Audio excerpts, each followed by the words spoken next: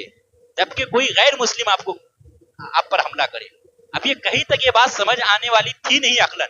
کہ آخر اتنی دور تک اسلام پھیل چکا ہے, مدینہ منورہ میں آپ کو شہادت کی موت, کس کی ہمت ہے آپ پر حملہ کرے.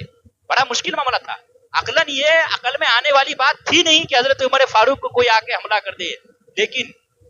یہ شخص, ہوا یہ تھا کہ حضرت عمر فاروق رضی اللہ تعالیٰ خود یہ نہیں چاہتے تھے کہ مدینہ منورہ میں آپ کوئی غیر مسلم یا مجوسی یا کسی طرح کا کوئی غلام رہے. حضرت عمر فاروق نے کہا کہ الگ کر دیا جائے, لیکن حضرت عباس نے اس وقت مشورہ دیا اور بزید اصرار کر کے آپ نے جو مشورہ دیا, ضد کر کے, کہ ابھی جو ہے ان غلاموں کو نکالا نہ جائے. وجہ یہ ہے کہ اس وقت مسلمان بہت ساری صنعت و حرفت سے ناشنا تھے, یعنی بہت سارے کام کاج جانتے نہیں تھے, مشینری سے متعلق اور کچھ اس طریقے سے جو ضروریات زندگی کے لیے سامان بنانا پڑتا ہے, ان چیزوں سے مسلمان تھوڑے ناواقف تھے. تو حضرت عباس نے یہ مشورہ دیا کہ کچھ دنوں تک رہنے دیا جائے تاکہ جو مسلمانوں کے اندر ہنرمندی نہیں ہے, جو مسلمان ہنرمند نہیں ہے, کچھ ہنر آ جائے مسلمانوں کے اندر. اس سوچ کے ساتھ کچھ غلاموں کو رہنے دیا گیا, لیکن یہ پہلے سے ہی حضرت عمر فاروق رضی اللہ تعالیٰ عنہ کو ٹارگیٹ پہ رکھا تھا. ابو لؤلؤ فیروز نامی مجوسی یہ غلام تھا, جس نے حضرت عمر فاروق رضی اللہ تعالیٰ عنہ ذاتی طور پر, ذاتی دشمنی کی وجہ سے, چونکہ ایک روایت کے مطابق اس شخص نے اپنے مولا سے حضرت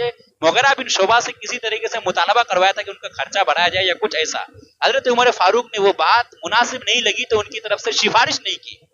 یعنی اس غلام کی طرف سے حضرت عمر فاروق نے سفارش نہیں کی, تو اس کو اس غلام نے دل پہ لے لیا. اور اس چکر میں حضرت عمر فاروق رضی اللہ تعالیٰ عنہ کو جو ہے فجر کی نماز کے وقت ایک دن آپ نے چھری, وہ بھی کتنے خنجر چلائے آپ نے, ایک روایت کے مطابق, ایک قصے کے مطابق 6, ایک اعتبار سے 3, ایک اعتبار سے 4, اور وہ بھی دل کے پاس, دل کے قریب یا دل میں مارنا. پھر اس کے بعد 2-3 دن کے بعد یکم محرم الحرام حضرت عمر فاروق رضی اللہ تعالیٰ عنہ یکم محرم الحرام کو شہید ہوتے ہیں.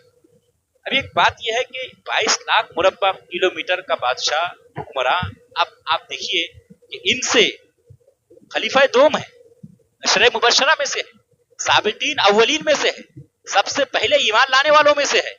اور بخشائے ہوئے ہیں. لیکن ایسے وقت میں جب آپ کو خنجر لگا ہوتا ہے, جب آپ آخری سانس لے رہے ہوتے ہیں, ایک انصاری نوجوان آتا ہے حضرت عمر فاروق رضی اللہ تعالیٰ عنہ کے پاس, اور وہ آ کے کہتے ہیں کہ اے امیر المومنین, اللہ کی طرف سے آپ کو بشارت ہو کہ آپ سابقین اولین میں سے, آپ یعنی سب سے پہلے مسلمان لالوں میں سے آپ ہیں, پہلے مسلمان لانے والوں میں, اسلام لانے والوں میں سے آپ پہلے مسلمان ہیں. جو لوگ پہلے مسلمان لائے ان کو بولتے ہیں سابقین اولین. کچھ لوگوں نے کہا کہ یہ کون لوگ ہیں, مطلب یہ کہ کچھ لوگوں نے یہ کہا کہ ہجرت سے پہلے جو لوگ ایمان لے کر آئے ان تمام لوگوں کو سابقین اولین کہا جاتا ہے, یعنی پہلے اسلام لانے والے لوگ. تو کہا کہ اے امیر المومنین, آپ پہلے اسلام لانے والوں میں سے ہے, جس بات کو آپ بڑھیا سے جانتے ہیں, اور اس پر اللہ کا فضل, ایک اور آپ خوشخبری اللہ کی طرف سے ایک بشارت اور قبول کیجیے. آپ یہ تو آپ یہ کہ پہلے ایمان لے کر آئے, اور دوسری خوشخبری آپ کے لیے اللہ کی طرف سے یہ ہے کہ آپ خلیفہ بنائے گئے تو آپ نے عدل سے کام کیا. تیسری خوشخبری یہ ہے کہ جو آپ کی دیرینہ تمنا تھی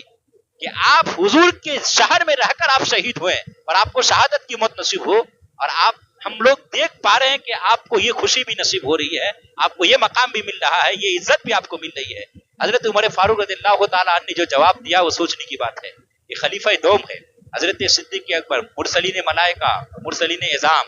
یعنی تمام انبیاء کرام، تمام مرسلین کے بعد جو سب سے افضل صدیق اکبر، ان کے بعد سب سے افضل پوری کائنات میں حضرت عمر فاروق رضی اللہ تعالیٰ عنہ، بخشے بخشائے ہوئے عشر مبشرہ میں سے ہے، سابقین اولین میں سے ہے۔ اس کے باوجود حضرت عمر فاروق رضی اللہ تعالیٰ عنہ کا خوف خدا اور تقوی آپ ملاحظہ کریں۔ جب اس طرح کی باتیں نوجوان نے کہی، تین طرح سے بشارت دی: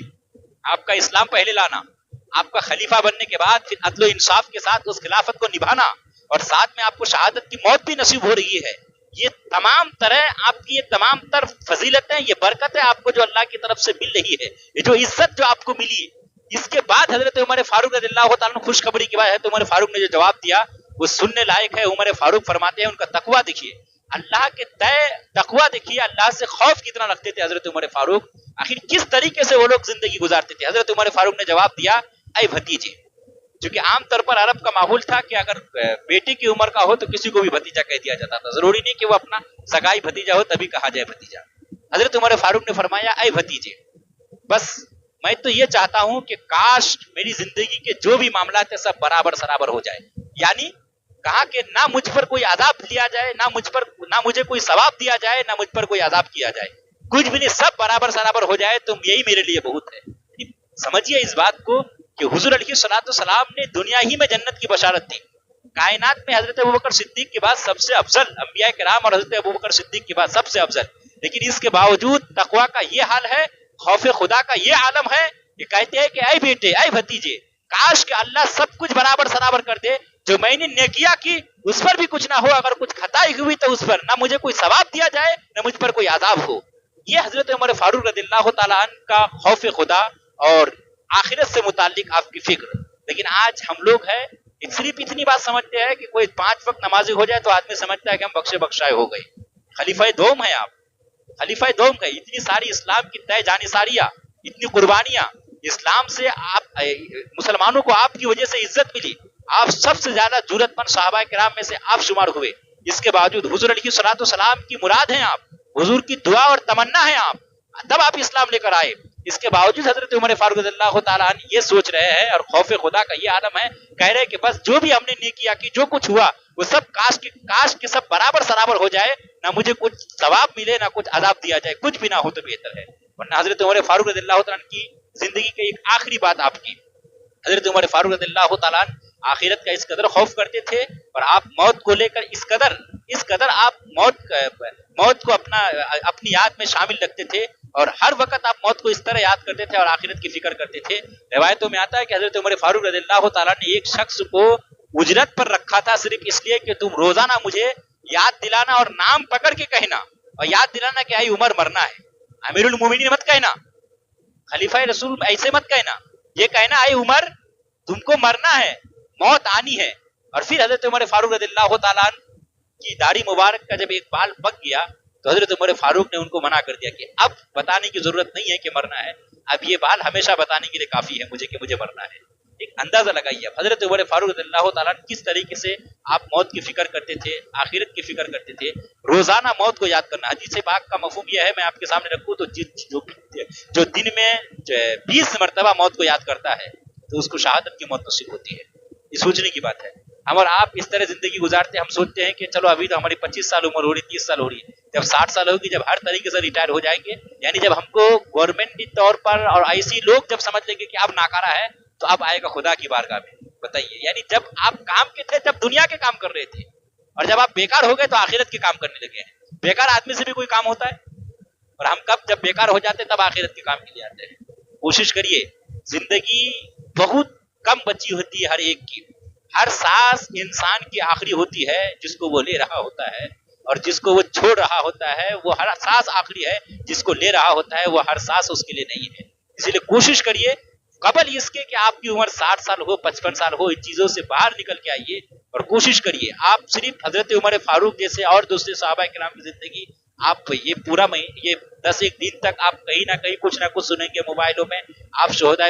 کربلا کی زندگی سنیں گے، صرف ان باتوں کو سنیے نہیں، آپ اپنی زندگی میں کچھ تبدیلیاں لائیے، بدلیے اپنے آپ کو،